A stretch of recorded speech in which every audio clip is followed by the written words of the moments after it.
मुलाकात का उसके बाद हुआ, क्योंकि आज हाई कोर्ट के हुक्म के मुताबिक 2 दिन मुलाकात के रख दिए गए हैं वकला के लिए, एक ट्यूसडे और थर्सडे।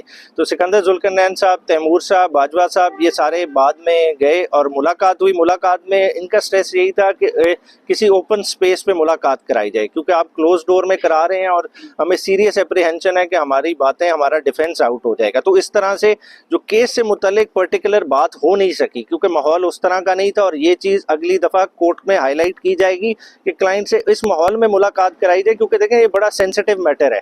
जो खान साहब पे एलिगेशन लगाया वो भी सेंसिटिव है, और बाद में जवाब में खान साहब भी जो कह रहे हैं वो लंदन एग्रीमेंट का हवाला दे रहे हैं, वो भी बहुत सेंसिटिव है। तो वो डिटेल सारी उनसे लेनी है, वो बात करनी है, क्योंकि उनका स्ट्रेस थ्रू आउट यही रहा है कि लंदन एग्रीमेंट इस वक्त एक ऐसा एग्रीमेंट बन गया है जो शायद कॉन्स्टिट्यूशन से भी सुप्रीम है, और उसी के तहत सारे मामलात रेगुलेट हो रहे हैं कि बाहर से बैठे आप भगोड़ों को किस तरह का स्टेट प्रोटोकॉल दे रहे हैं और सारे मामलात चला रहे हैं। और ऑन द अदर हैंड एक 9 मई को बहाना बना के तहरीक इंसाफ को दीवार के साथ लगा रहे हैं। और उसमें देखें 9 मई में हुआ क्या कि इंजर कौन हुए? आम लोग इंजर हुए, आम लोग 100 से ज़्यादा जख्मी हुए, 16 से ज़्यादा लाशें मौजूद हैं, ठीक है। उसमें किसी सिक्योरिटी पर्सनल की डेथ नहीं हुई, और इस चीज़ को किसी ने अभी तक प्रॉपर किसी जगह पे इंक्वायरी नहीं किया, तहरीक इंसाफ का मौक़िफ़ भी नहीं आने दिया जा रहा। तो इसे जुडिशियल इंक्वायरी के तहत थ्रेश आउट किया जाए और बराबरी का मौका देना चाहिए हर किसी को अपने मौक़िफ़ देने का। दरख्वास्तें सिर्फ एक ही थी। साहब की सेहत के हवाले से बहुत सारे खदशात पीटीआई की पहले उठा चुकी है।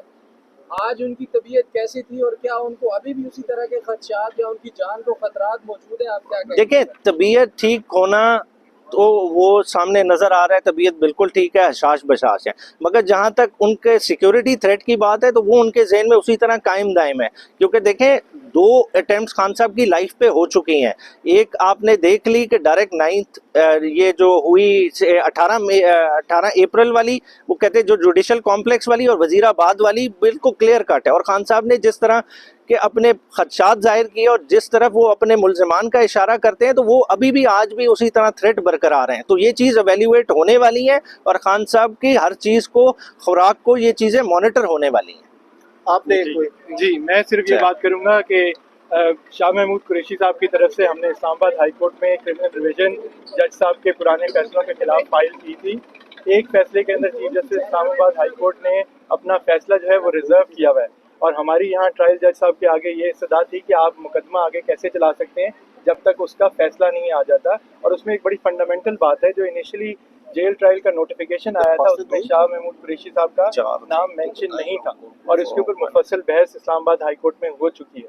उसके बाद हमने जो इनका पिछला 23 अक्टूबर का जो ट्रायल जज का फैसला है जहाँ चार्ज फ्रेम किए गए, उसके खिलाफ भी हम इस्लामाबाद हाई कोर्ट में गए हैं। और आज वहाँ पे सुबह chief justice Islamabad high court के सामने वो केस लगा हुआ था। सैयद अली बुखारी साहब एडवोकेट जो हैं वो वहाँ मौजूद थे और मैं यहाँ मौजूद था।